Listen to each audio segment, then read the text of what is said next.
Hello, this is Adam. This is Archetypal Hour on the Broom Radio podcast. If you are listening, thank you. I am joined by Hoda and Lexi, and whoever else happens to join this space, archetypal or in physical reality. And today was going to bring in something that was shared. I had asked if anyone, and I don't even remember how I got this desire, but it popped in my psyche and I honored it, to look at the stories of the prophets, which is like a very broad collection of, I'd say, like assembling or bringing to assembly like a more narrative structure to the Quran. I think some of what I've read too is like it might have also facilitated like better understanding of some of these things, or like for really good for preaching, which sometimes can really use narrative effectively.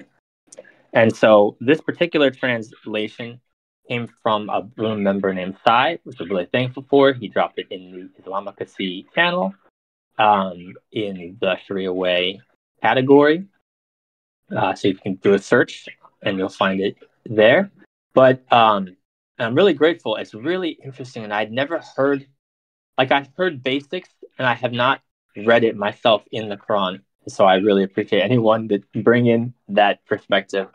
Hodo, thank you for any of those moments where you can bring that piece in. But just as someone that has more learned about it, honestly, through talking to people about their beliefs and them understanding it to me, and then reading like, general articles. So this was really exciting to read this. And so I'm going to read a bit of it today and see what comes up. For folks, I'm going to focus on the story of Adam and like the creation of humanity, but I do want to go back a little bit to some like earlier cosmology in this particular text. I'll say one more thing about the text, but I will have it on the bottom so you'll be able to look at it, click open the link while you're listening to this. But this particular text is by al-Rabghuzi, which I apologize for mispronouncing. And as I've done other containers, I might just play a bit to make me get through some of the the insecurity around the way I pronounce some of this. But Rabghuzi, the only source for Rabghuzi is a text in Islamic religious genre known as the stories about the prophets. And so this was probably completed around 1310 or 1311. And there's a quote here from two scholars, and I thought it was really interesting. So I'm going to read this quote from these two scholars named Bowstone and O'Kane.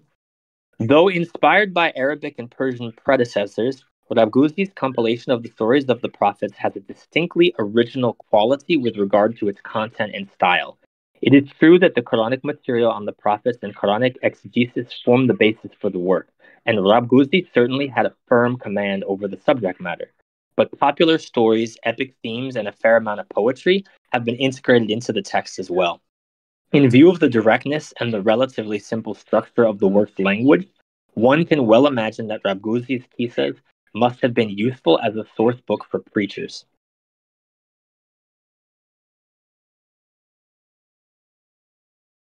So I think that hopefully that sets enough context of like what this material that I'm reading is.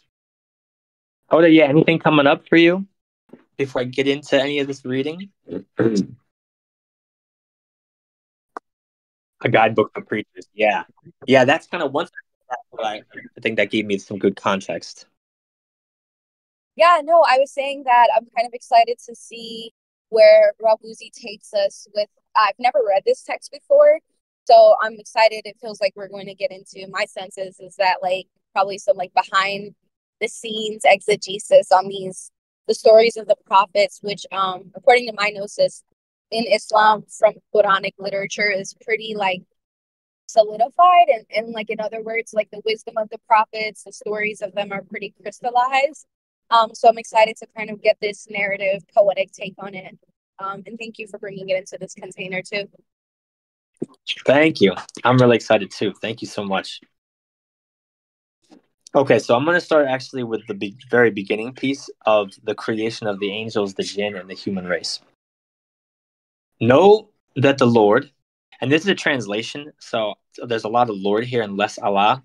I don't know if there's a preference for you in terms of ears, I don't want to grate anyone. Know that the Lord, he is mighty and glorious, created the angels from the light of fire, and created the jinn from the flame of fire. Their origins are one and the same, but they are different in three respects. First, the angels are from the light of fire, but the jinn are from the flame. Second, the angels were named Malak, and the jinn were named Jinn.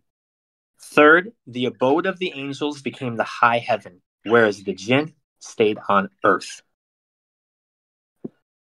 It also occurs in tradition. The Lord, his glory is exalted, created two creatures in hell.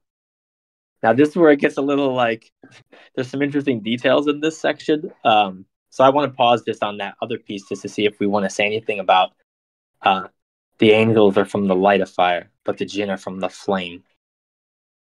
And then the angels are in the high heaven and the jinn are on earth.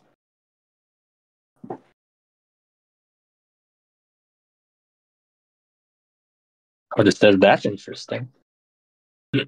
Oh, that's funny. I don't know if you want to say more, Hodo, but yeah, like it does kind of, it brings a new context with that metaphor of the fire. Okay. It also occurs in tradition. The Lord, his glory is exalted, created two creatures in hell. One resembles a lion and is called Tiblit. The other one resembles a she-wolf and is called Jiblit. The latter's tail looks like that of a snake, whereas Tiblit's tail looks like that of a scorpion. Through the Lord's omnipotence, the tails of these two mated. Whatever snakes there are in hell come from Jiblit's tail. Whatever scorpions there are come from Tiblit's tail. Gabriel received divine command. Give Jiblit in marriage to Tiblit. That was the first marriage among creatures. Previously, marriage did not exist.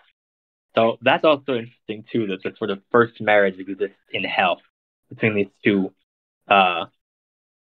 beings, which I guess if they're on Earth, I would assume they're jinn, but they don't really qualify them. It says creatures in this translation. But I'm kind of assuming it's jinn. After Jiblit and Tiblit had mated, Jiblit gave birth to twins, one son and one daughter. Jiblit used to give the daughter to the son who was born together with her. When a son was born among her seventh brood, she named him Harith. Harith appeared to be very cunning and intelligent. When Jiblit said, I will give that daughter to Harith, the command came from the Lord. From now on, don't give a daughter to a son who was born together with her. Give her to one born before or after her. Jiblit accepted that ruling. She gave the daughter born together with Harith to a different son. Harith was badly affected and couldn't accept a different girl.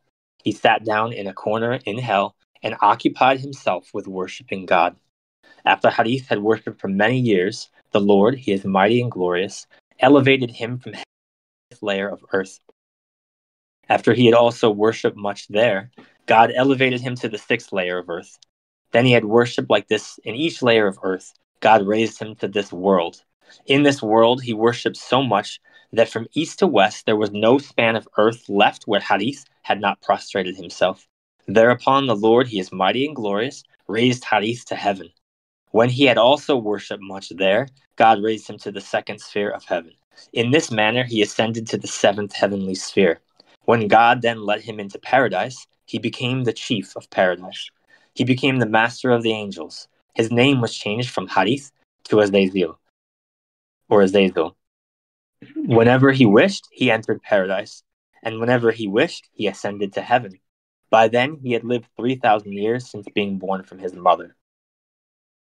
So I'm going to pause there to see if there's any comments or anything that's striking the interest, Hoda or Lexi.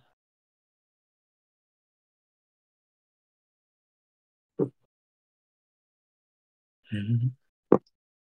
Paradise and heaven being two different places. Yeah, I mean, some of this is probably translation because I think they're all part of the heavens, like the seven heavens. But I feel like paradise is sort of like I think in this, would it be the seventh? Yeah, like the top. It's the penthouse, We're in the penthouse now, baby. Sorry. Yeah, I mean, I think they're using hell. Lexi says, I was surprised he worshipped God in hell. I mean, so this is why, like, I don't have a firm command of some of the theology here, but like from what I'm feeling from the text, is like they're talking about just the depth of the earth, because there's 7 earths also, and like the face of the earth is the last level. Like we're in the penthouse of earth, right, on the skin of earth. And I think there's even language later where they kind of say Adam like pulled from the earth's skin. So like when they're saying hell, I think they just mean like deeper earth spheres, which is where hell would be. But yeah, worship in hell too. I imagine there's worship in hell. But that is interesting.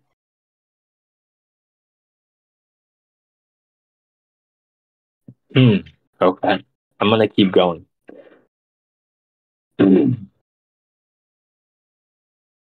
okay, so now there's some notes here that have scholars relating, so that these are like preacher notes. But I'm gonna skip the preacher notes for now because I want to stay within the narrative. And it also occurs in one tradition. After the Lord, he is exalted, had created the earth, he granted dominion over it to the birds. The birds retained dominion for 7,000 years. Thereupon he gave it to the jinn, who were descended from the John. Maybe that's what Tiblit and Giblit are. This word John. I don't know if that's something you're familiar with, Hoda. They too held it for 7,000 years. They committed many sins and crimes. After they had shed blood, God took the dominion from them and gave it to the angels. After 7,000 years were completed, it was time for God to take it from them also. And the declaration arrived, I shall create a successor on the surface of the earth. In his words, he is exalted. I am placing on the earth one who shall rule as my deputy. Now, the way that is in italics makes me feel like it might be scriptural text from the Quran, but I'm not sure. If that sounds familiar to you, or that language of I'm placing on the earth one who shall rule as my deputy. And notice the 7,000 year cycle is really interesting. Yeah, it is.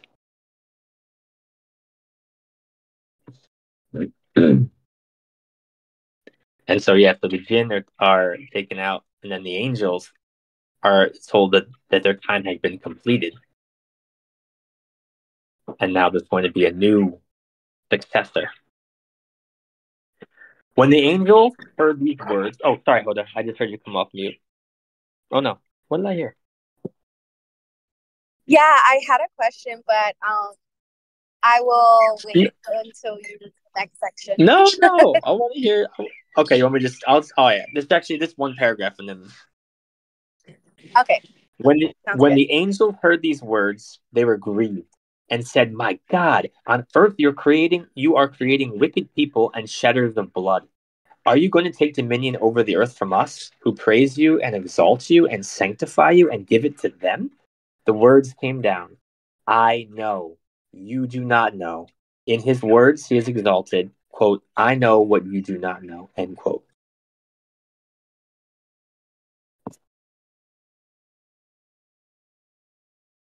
So I definitely feel like take a pause and see if that little bit, I have a feeling it probably connects to some of your question, possibly.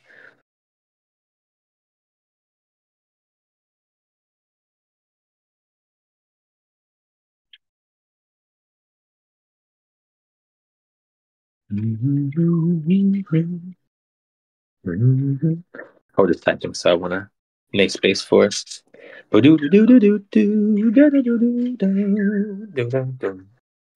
Okay.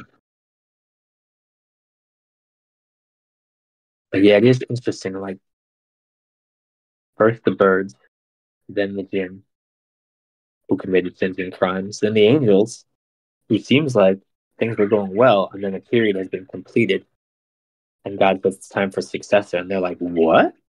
What? Why fix it if it ain't broke? And he said, I know. I know what you do not know. He also, this becomes relevant later too. He also, the angels also said they're shedders of blood. And they're saying that before they're actually created.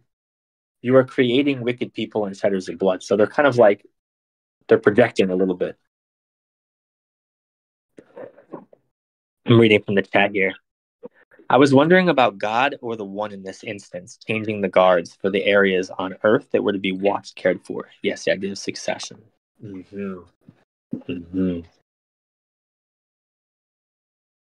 All right.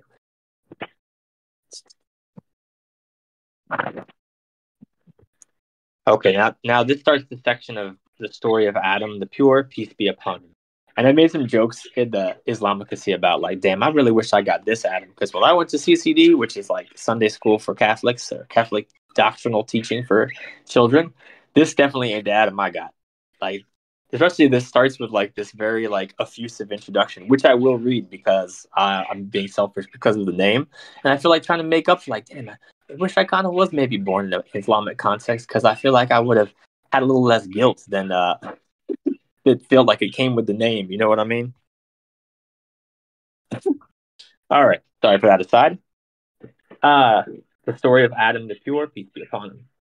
He is the one who was created from earth and brought into existence through God's omnipotence, who ascended to high heaven and entered paradise, to whom a single mate such as Eve was given, who was caught by Satan's enticements, who departed from bright paradise, who descended to the dark earth, who wept for 300 years, saying, "We have wronged our souls," who heard the words, but never approached this tree, who put on his head the crown, then his Lord had mercy on him, who donned the robe of honor, God exalted Adam, who was blessed with favor, quote, "Prostrate yourselves before Adam," end quote, who was honored with, quote, "He taught Adam the name of all things," end quote, Adam the pure, the faithful vicegerent. The Lord created wondrous Adam from the splendor of the brown earth. Thus, for the first time, he fashioned a form for the essence in this world. The angels lifted his throne and brought it into paradise. Wandering around, they were never released from his authority.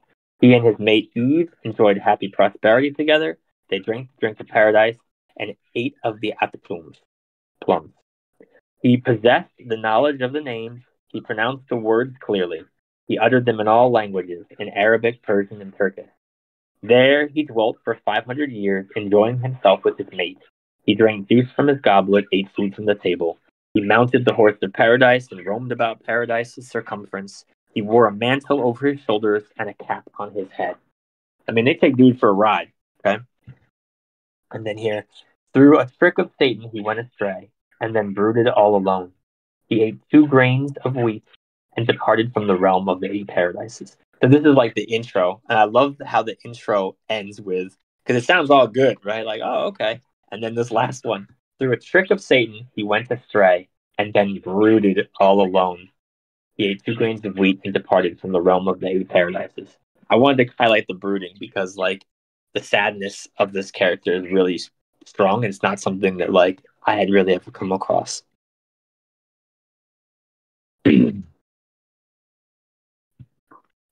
And so now they're going back to like, okay, that was like the intro. They gave you like the whole notes of like, here's the overture, and now they're getting into like the nitty gritty of him actually coming on. The brooding's a new perspective for me too. Yeah, I think it makes more sense when like this next section about like the very beginning of him becoming alive, which is probably where I'll stop because this text is really long, but there's so much just here in this first part to like chew on, and let it come alive. Okay. The prophet, peace be upon him, has said, quote, "Whoever wishes to ponder the wonders of the world, let him consider the story of Adam, peace be upon him," end quote. When the Lord, he is mighty and glorious, conceived of creating Adam, the words reached Gabriel. "Go to the surface of the earth and bring back a handful of clay." Gabriel set out.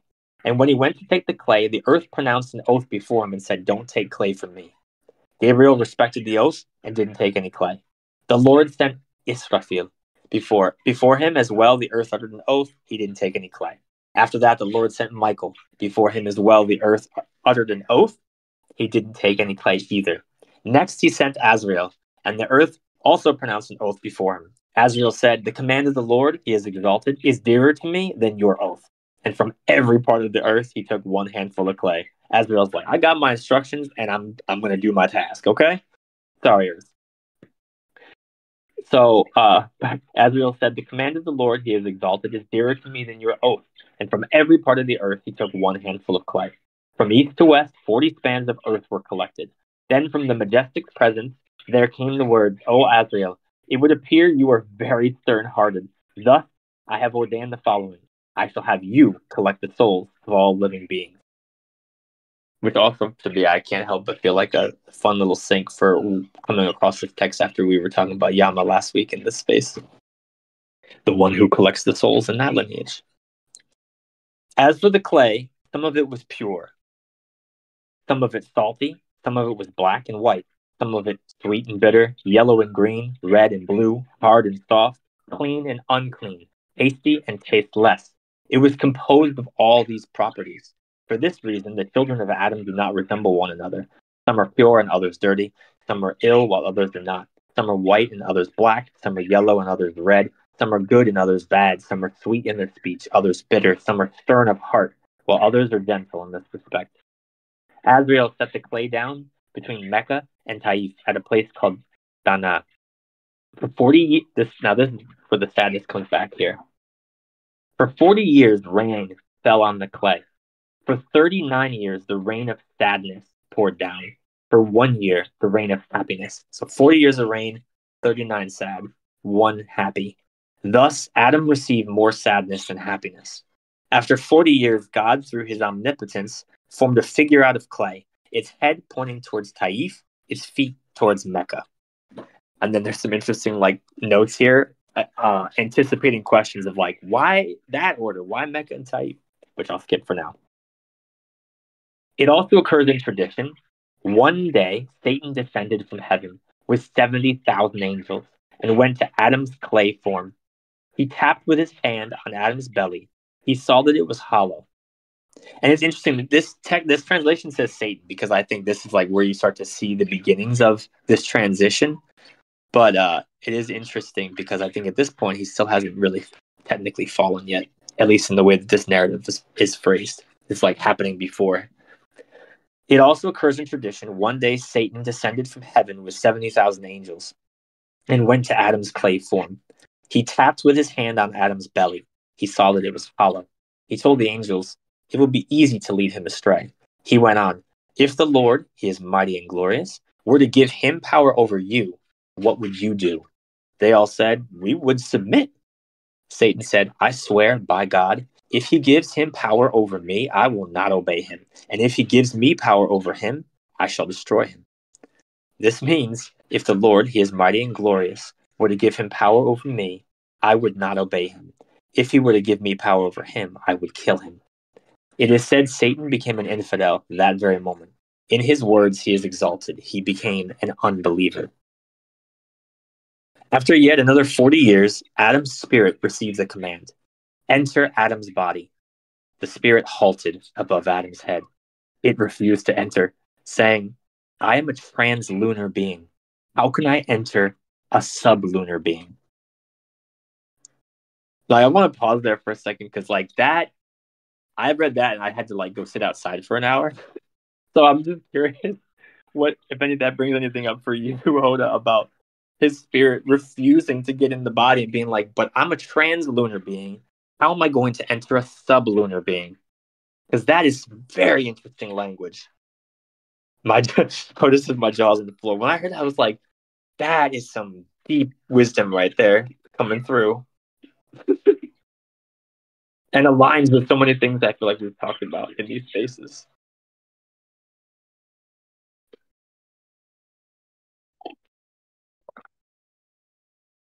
It's asking me what I got from it. I mean, it got this cosmic thing, right? This ability to contain cosmic perspectives.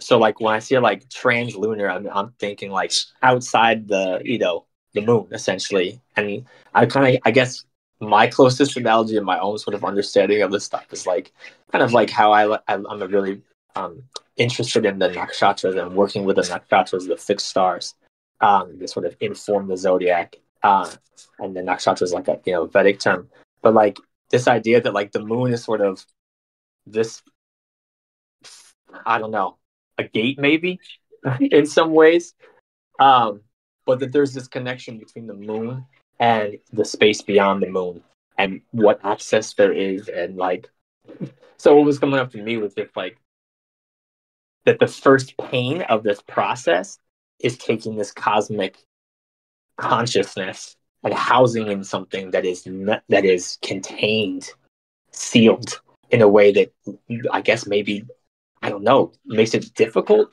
or I guess covers over.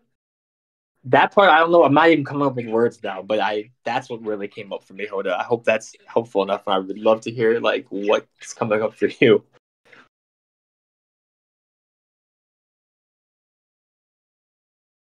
I was gonna type it, but I'm like, my hands are like shaking. I think just I guess I wasn't expecting this text to kind of like take us there. And yeah, what you said really aligns for me, Adam, in the sense that it kind of makes me think of, yeah, on one level, the like tiered system of the cosmos or the heavens or psyche.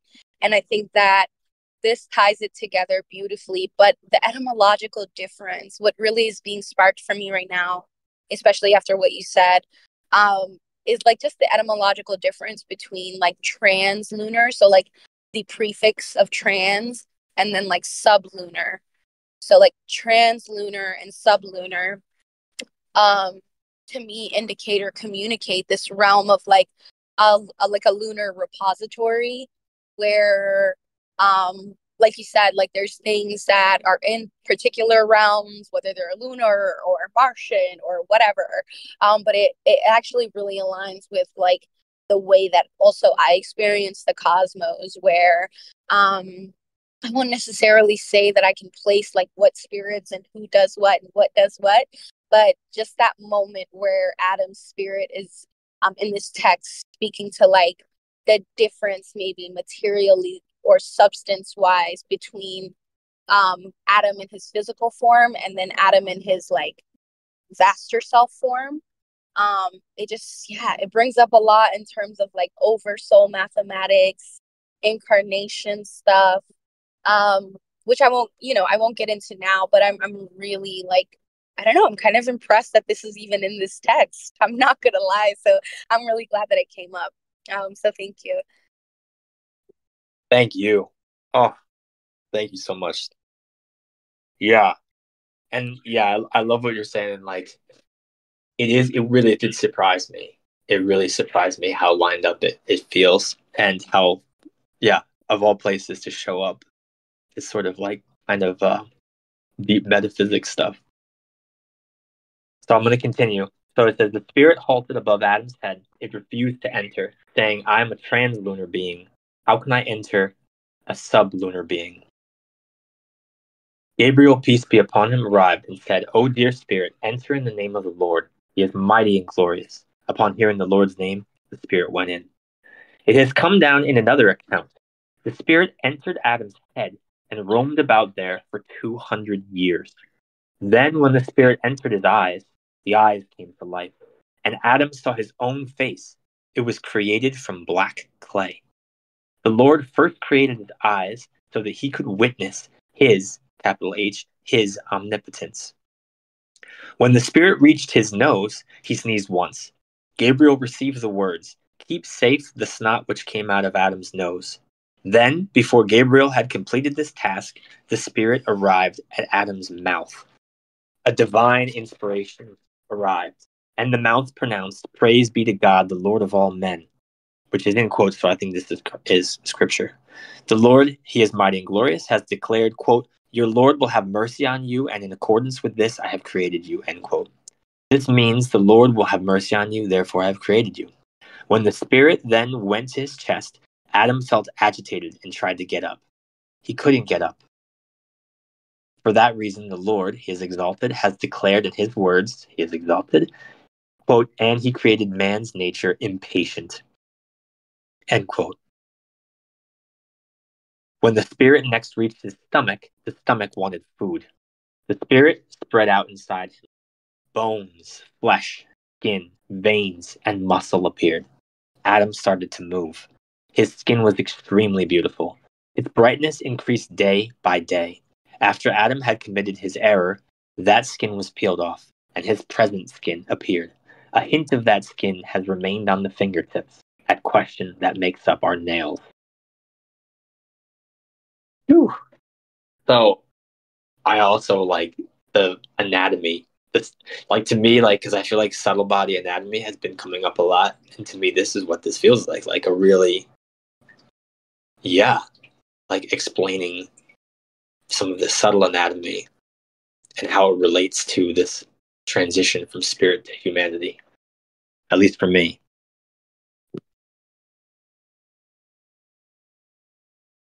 Mm-hmm. Yeah, and I mean, like, I'm just gonna like go back and like I think it's so interesting that he's just like roaming his head for like 200 years first, right? And then the eyes come online, and the eyes help him see his own face and this connection with black play, like sort of like it's really interesting, like almost like going down the chakras too a little bit. Whereas like at least that's to me it feels like it. Yes, this slow descent into embodiment. Yes, Hoda. That's what I'm feeling too.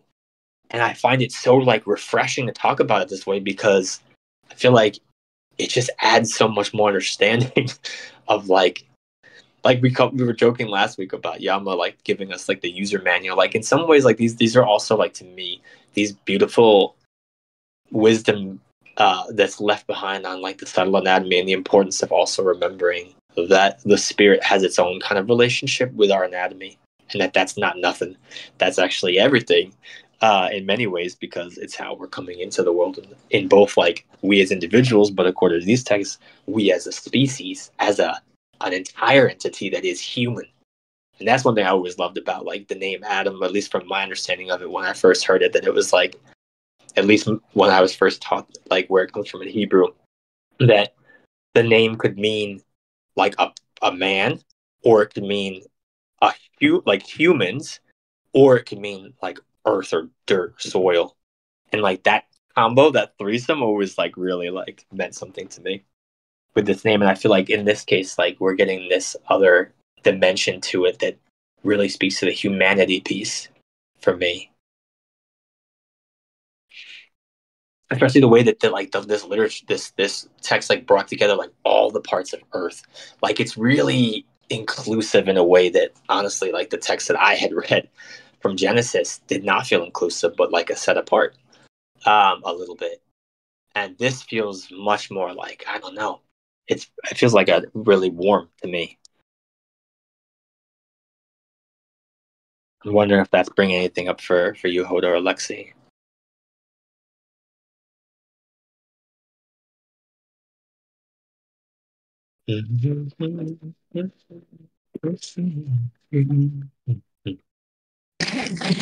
Yeah, Adam.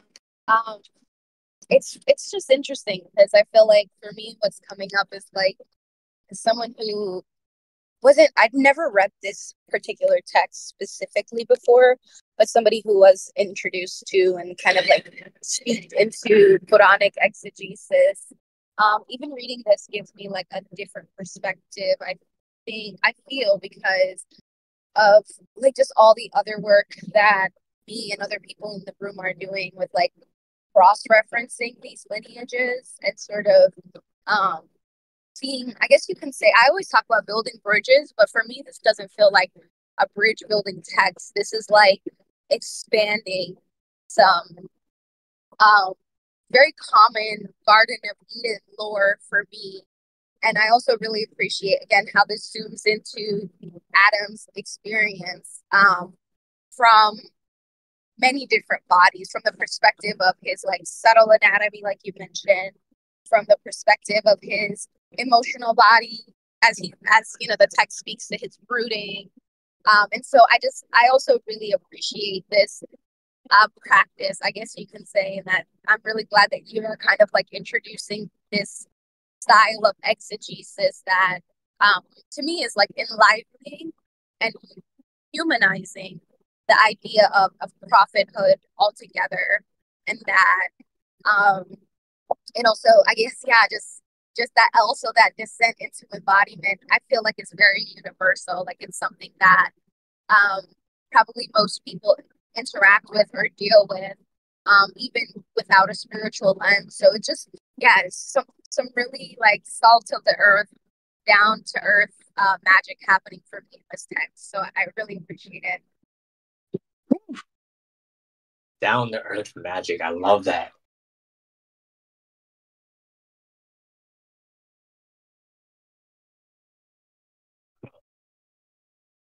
Thank you so much. Yeah, and like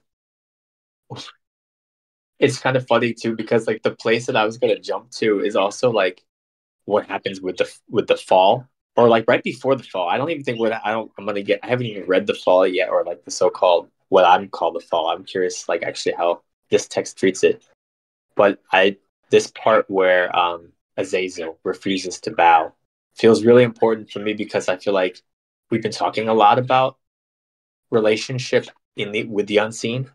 I think that's like a big part of conversations in these containers, and I feel like this is saying some interesting things about that too, about these different, maybe we'll call it like perspectives at different spheres of influence of different scales. And so just like I'll collapse the narrative in that like after Adam, finally gets up. I love how I said that he's impatient. Like humans are impatient. He won't try to jump up too soon. Like, whoa, now take it easy. And then we still kind of have that streak that kind of made me laugh.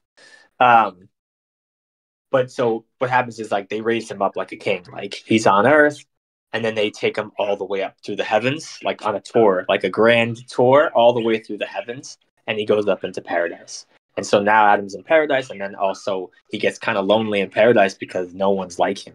He's the only one of his kind, and so then Eve enters the picture. And so right now him and Eve are both there. Hawwa, which I love better than Eve actually, so I'll try to just use Hawwa. But like Adam and Hawwa are in paradise. So that's right. That's right. I am now. At that time, Azazel was in charge of paradise, the one who was Haris. I can't remember the hip hop line, but it's like from the bottom now we're at the top now. Every time I think about this, like, because like it's just such an interesting like progression the way they tell this in the narrative. At the time, Azazel was in charge of paradise. He taught knowledge to all the angels. One day, he read on the preserved tablet. This is in the La al-Mahfuz. The La al-Mahfuz is a tablet containing all that will have happened until the end of time. So this is the footnote. So he was reading this tablet that has all information in it. That one angel was to become cursed. The angels learned of this, and they were all afraid. They went to Azazel and said, "You are our master. We are very much afraid. Pray that God, he is mighty and glorious, may protect us from this curse." Azazel prayed, and the angels said, "Amen." Due to Azazel's prayer, the Lord, he is mighty and glorious, protected all the other angels from the curse. But Azazel himself succumbed to the curse. Now that is really, I'm really curious if you've ever heard anything like that before, Hodo, like where this is coming from.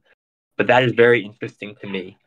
This idea that like there is a prophecy here, well, not prophecy, it's coming from the book of all things, that one of the angels is to be cursed, and they beg him to please, relieve them of the curse, and he does, but that means he's the one that gets cursed. That is very interesting. Aha, you have.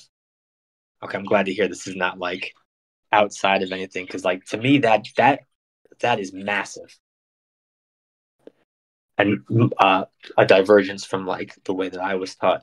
And this, just from my understanding of metaphysics, like clicks a lot more honestly than what I was taught. A command arrived. The angels sat Adam on a throne of light, lifted the throne onto their shoulders, and walked through paradise. The reason for this was, even before Adam had been created, the angels had slandered him, saying the offspring of Adam are corrupt people and shedders of blood. Yeah, we talked about this projection. Hodo said before, it's almost as if his wisdom causes him to bear the weight of the curse itself. Yeah, and also like his resolve. Like, okay, I'll do it. And yeah. Oof. And then, so now they're bringing up this thing about like the angels that are lifting him up. And it sounds like it's related to the fact that they had slandered him. They had put this projection out. And I don't know if they got it from the preserved tablet, maybe, where they got this projection that the humans were going to slaughter each other. So volunteered. Yes. Whew. They exclaimed, "We praise and sanctify you." But the Lord didn't want to hear this from them. He ruled, "You have slandered Adam. You've lost your tokens of merit. Those tokens of merit have been given to the offspring of Adam. The penalty for such slander is this. Today, all of you angels must go and lift Adam's throne onto your necks and carry him by way of rendering service." Such was God's command. So it feels like here he's saying, like, all right, angels, this is your boss now. And they're like, oh, wow. Okay, we thought we would just like have like a lift him up on the chair and we'd be cool. And it's like, nah. Y'all work for him now. Or y'all work for them, really. Y'all work for humanity now. Ooh. What is this? Allah ain't playing. It's like, true. I mean, and the logic is pretty solid in my opinion, but this is my first time really thinking about it. Whew. Then the Lord, he is mighty and glorious, taught Adam the knowledge of the names. He showed all things to the angels. If your words be true, tell me what is the name of these things. In his words, he is exalted, quote, he taught Adam the names of all things and then set them before the angels, saying, quote, tell me the names of these if what you say be true, end quote. The angels were at a loss and said, we only know what you taught us. In his words, he is exalted, quote, they replied, glory be to you. We have no knowledge except that which you have given us, end quote. Now, I think this is really important too, but I just want to I feel like I want to underline this idea of there's knowledge that the angels don't have, and that some part of humanity's mission is about this other knowledge, is how I'm reading this, is to sort of instruct angels, which shows up in the New Testament too, in different passages.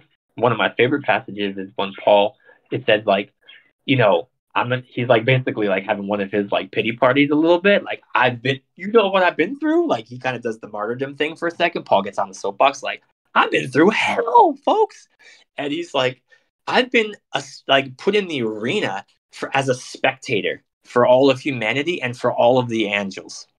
And that always struck me as it's not what we're doing in our reality is not just for us and affecting us. It has really big ramifications in other realms too. And yeah, if you're Paul, especially, or a prophet of some kind, or a channel, yeah, it's going to get a little bit interesting because there's a pretty vast audience. Anyway, so again, a command reached Adam. O Adam, tell them the names of these things. In his words, he is exalted, quote, O Adam, tell them the names of things. Adam told the names. This is a tree. This is a stone. This is water. The names of all things up to this is a vessel. This is a cup. Which I just want to sit with that because these names do not feel like they were just plucked.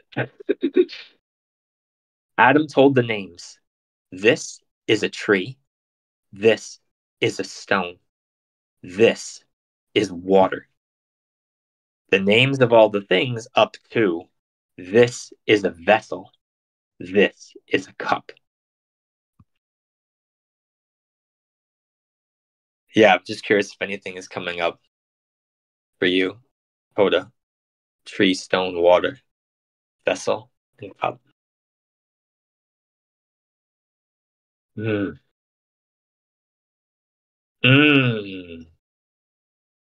says, I wonder if he was pointing to himself. That is interesting. Especially when he mentions vessel. Yeah, that last one. This is a vessel. Yeah, you can almost yeah, I do feel there's a sensation I get too if I sit with that makes me want to point to the body as a vessel. Yeah. This is a cup. Yeah, I mean, the vessel is something that you can put earth and water into, and a cup is something you can put water into. And a tree is something that would need a vessel or a container or a stone too. I mean, to me, I'm just kind of riffing, but I feel he's also pointing to this living matter thing, because the angels probably aren't used to it. I mean, Adam, there's the creatures and the birds, so they know the birds. But like, yeah, I guess maybe they hadn't considered all these names of things. They just sort of live with them.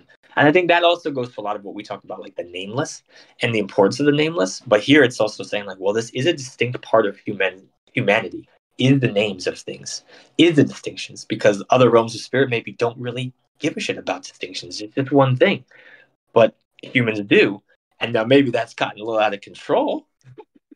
Maybe the names exploded. I'm thinking of like that old the Parmenides on nature poem I read in here once about like, say this he meets the goddess and the goddess tells him like there's no such thing as change.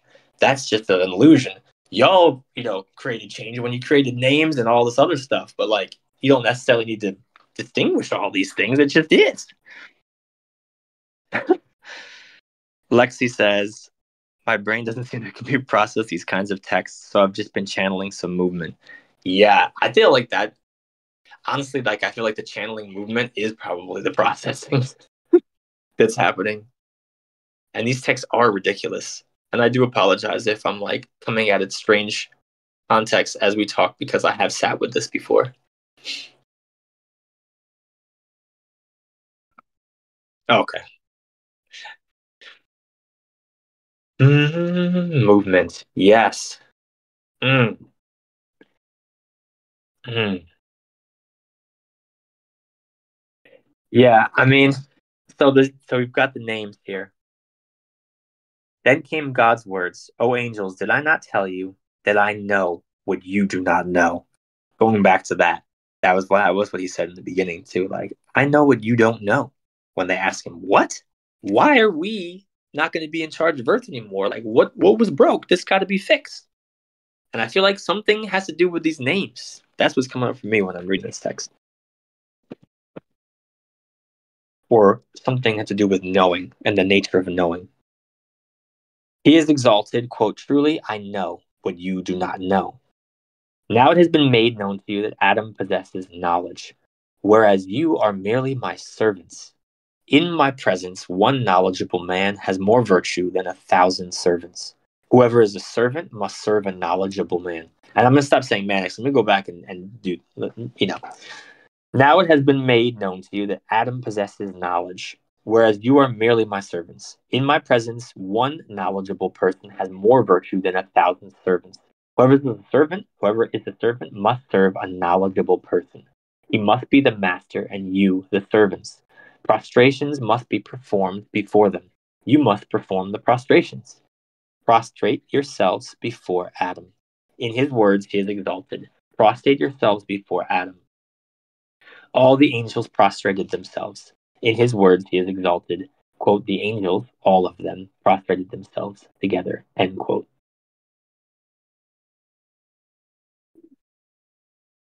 I think like maybe this is a good place to stop, but maybe we'll go into. Yeah, okay, I will go into this one piece here. I think we need to close the loop on Azazel and Idris. It also occurs in tradition. He stayed in paradise for half a day, in accordance with the length of one day in that world, which amounts to 500 years as reckoned in this world. It was 1,240 years after he was created from clay that Adam entered paradise. That's 1,240 years for those that are into numerology, which would add up to 7, right? After Azazel had failed to prostrate himself, God's word came. Quote, why did you not prostrate yourself? In his words, he is exalted. Quote, what kept you from prostrating yourself? Satan replied, I am better than he is. In his words, he is exalted. Quote, you created me of fire and him of clay. End quote. You've created me out of bright fire, and you've created him from the black earth. After Azazel put forward this argument, his name was changed from Azazel to Iblis. And I was saying that wrong so many times, so wow. His name was changed from Azazel to Iblis, which means hopeless. Satan, the cursed one, claimed that fire is superior to earth. He didn't know that earth is superior to fire. The proof of which is this: fire is a thief. Whatever you give to fire is destroyed, and fire doesn't give it back.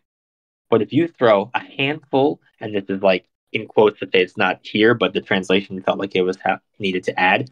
But if you throw a handful of seed onto clay, for every 10, it will produce 100-fold and return it to you. I feel like I want to just like cover that part one more time because that's really important. Where Azazel saying like, but I'm better than he is, and he put forward this argument that the reason why he's better is that he is fire, and Adam, human, is clay. And he says, but fire is a thief. Whatever you give to fire is destroyed, and the fire doesn't give back. So it's like this idea, like fire just knows how to consume. That's what fire does. It consumes. But if you throw a handful of seed into a clay, for every 10, it will produce 100-fold. Which to me is also like pointing back to, I think, what comes up for me reading this text of like the nature of living things. Or like, no, the nature of living matter. What we are, right? And trees. And how there is something very unique. There is knowledge that is unique to living matter, living beings.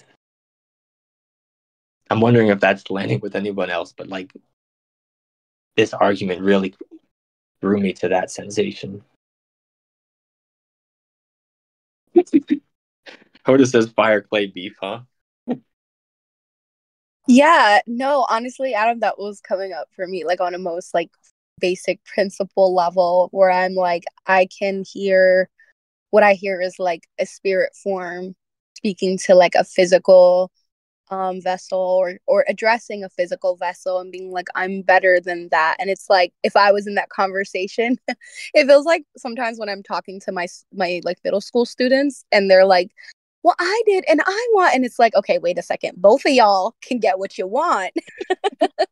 and it like kind of, yeah, I feel like for me on a more clearly like spiritual basis, it's creating a delineation in my mind about the elements, like how earth has a particular purpose, like clay in this instance has a particular purpose, and then how something like fire has a particular purpose and how fire would be seen differently, or projected upon in a different way from a people or from a spirit which is constituted of mostly like earth, and vice versa, right? Like a spirit that's constituted mostly of fire would look at earth and be like, this dense thing, or like clay, and would be like, it doesn't move.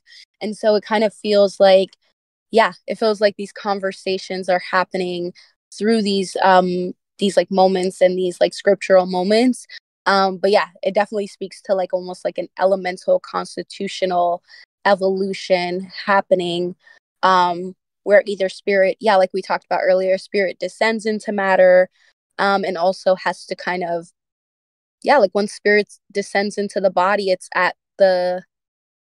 like collaborating with the body in a particular way, which I feel like to me also adds a dimension to the command of the angels having to like prostrate towards Adam in this particular instance. So I know that was a lot, but yeah, I wonder what comes through for y'all upon hearing that. Yeah, I mean the word collaborate's like really sticking with me. And like, yeah, like I feel like in this story a lot of like kind of upset with their questioning of this idea of like, hey, there's some new knowledge that we can gain from having this other perspective come forward on the earth. Like, it's not just about the efficacy, it's about this other perspectives and this need to collaborate all these perspectives. And so I love what you're saying about like, it's not a better than situation even, right? He was just giving one example why you'd say, well, if you think it's better, what about this? And I'm sure he would, my hunch is that it's not about like superiority so much as it is about different perspectives. And I feel like that's what I took away from what you were saying. And that feels really aligned for the way that this comes forward for me too. Mm. I'm also feeling a curiosity, and y'all don't have to feel called to question it or like, dance in this question with me, but it makes me curious of how these different Abrahamic faiths look at the leading up to the story in the Garden of Eden. from these different perspectives as well. And so I don't even know if there's a question there, honestly. That was just coming up for me. Like kind of like a call to like, how is this like weaving with some of preconceived, like kind of where we understood these themes before? Yes, absolutely. Yeah. And even weavings with other archetypical hours where like, yeah. I don't know if y'all can sense it as well, but yeah, it's definitely in the soil for me. Yeah. Pun intended. Oh yeah, absolutely. I mean, like, it's also just like so interesting. Like, I feel like this cosmology, as it's laid out, is so much more clear for me. Or maybe I'm just coming at it from a different place. But like, I think a lot of the language around paradise, or this idea of like Eden, right? Because I think like my understanding of the word Eden in Hebrew is basically the same. Like, I think we can call them the same thing from the lineage of like, but like the way that it's described is so much different. You know, these sort of spheres. I love that they use the word spheres. Like, that to me is a big piece missing. Everything is so dualistic in the way that I was taught the sort of tradition through Catholicism, mostly, actually entirely as like a child. And I feel like that, you know, it evolved as I read the text and thought very differently. And I feel like the New Testament did open up a lot for me when I came at it later, after being an atheist for a long time, and sort of like understanding some of the deeper things I think they were saying about spiritual warfare. But like, this text to me really helps understand this, like the roles, I feel like, for me, the roles that these different beings play. And I also feel like when I first heard about the jinn, which was from a coworker who recently reconnected with me, interestingly, which was really, I felt like a sync, because there was just like so many things. And now that I'm saying it out loud, I'm even realizing even more how much there's a sync here, or some nudges that I thankfully followed through on. But like, when I first heard about the jinn, that was really important to me too, because I had never heard of them before. And I was atheist when I heard about them. So like, I was more like just interested academically. And I remember being like, wow, that really changes things. And so like, I was fascinated by that, because even when I was not a believer, I still found these stories so compelling, and obviously compelling for like, you know, billions of people. So they're moving something in my understanding of the world. So I was fascinated by them, even when I didn't believe in the world beyond the physical. But like, that really changed things for me, because I feel like with the jinn, reality makes so much more sense. They never really get into like they kind of call it fallen angels, but I feel like that doesn't really do justice to sort of, I feel like, the metaphysics. And I feel like the way that it's lined out here, based on the new things that I've learned or sensed into and tapped into, feels so much more aligned with like, I don't know. It feels more aligned. I guess I'll say that. Like, so that was the big thing from like the differences, like the way that they talk about the realm of spirit, to me feels much more like, I don't know, it's clear. Oh, Psychonaut joined us. Hey, Psychonaut.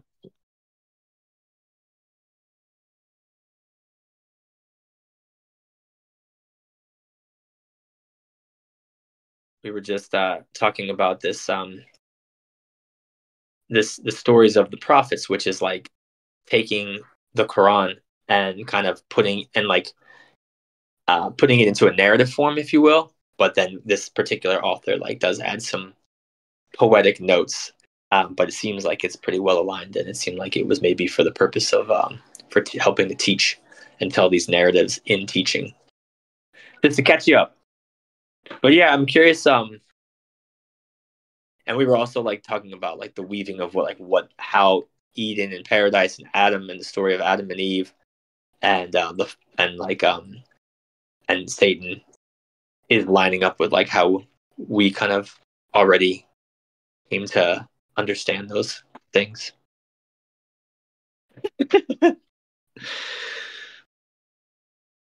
I'm glad you were able to escape the sun.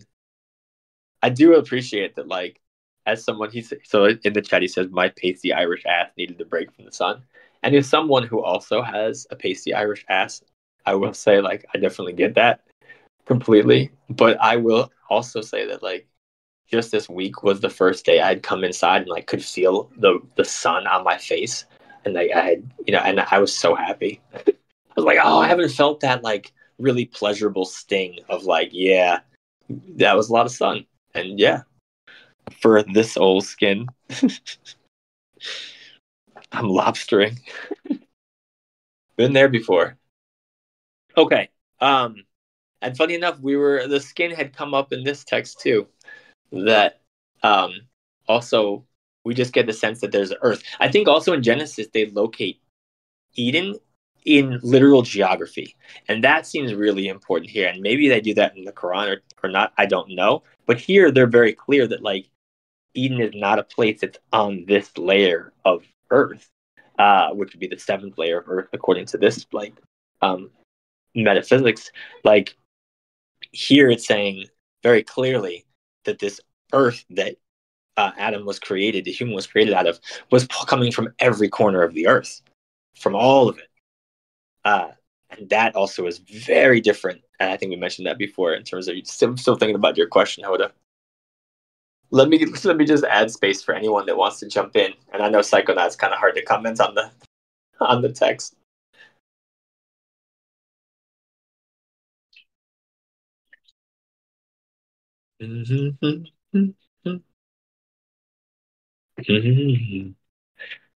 Ooh.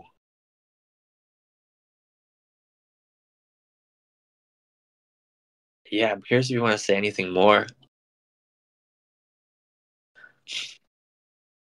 He says I'm low-key inspired from this convo. Reading.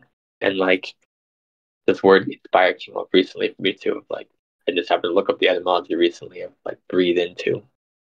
But like when you said that low-key inspired, it was like, ooh, it feels like this conversation, this text like breathed something interesting into you. She says, I'm curious about anchoring some of what's coming up for me in tonight's Sharia way conversation. Oh, maybe this is like a little preface in a way somehow. Or now it's sort of finding the roots, the branches are all commingling. And this came from the Sharia way category for sure. So yeah, it's definitely the same soil. Which Psychonaut knows a lot about. I don't know if you have any particularly random nudges, Psychonaut, to say anything about soil quality and what that might say about the nature of reality and the nature of cultivating. I guess for some reason, because of this text, I'm feeling to say like really aligned or really divinely inspired knowledge assembly. And I think it's interesting to say it that way because I felt like for a long time I was trying to turn off some of those mental, like overly mental frames. But with that said, I think this text is also like reminding me that like there is a role for knowledge and taking knowledge seriously and honoring like the real truth of things. And yeah, so like I'm very playful in these containers, and I think it helps me like not get too like ridiculous. But I do hope folks reading and this space I feel like do know or hearing this that like I take this very seriously because I do think the things that we're talking about here can really help us inform how we can show up in a way that is generative and regenerative. Sorry, I feel like I get on my soapbox there for a second. My apologies. This is what happens when you give me the mic too much.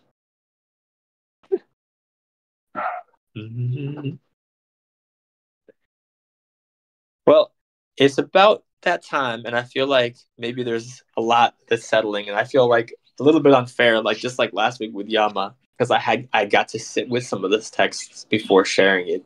But I can remember how like some of these sentences I would read and be like, okay, I need to go walk outside for 30 minutes. That sentence was a lot. So I do feel bad about dropping such interesting perspectives and wisdom down. I'm getting some laughs in the chat, and I feel like for some reason I'm feeling like those laughs are like, yeah, I know what that feels like to like read a phrase or a sentence and be like, I got to go meditate for like an hour to process those 6 words that just came through. What?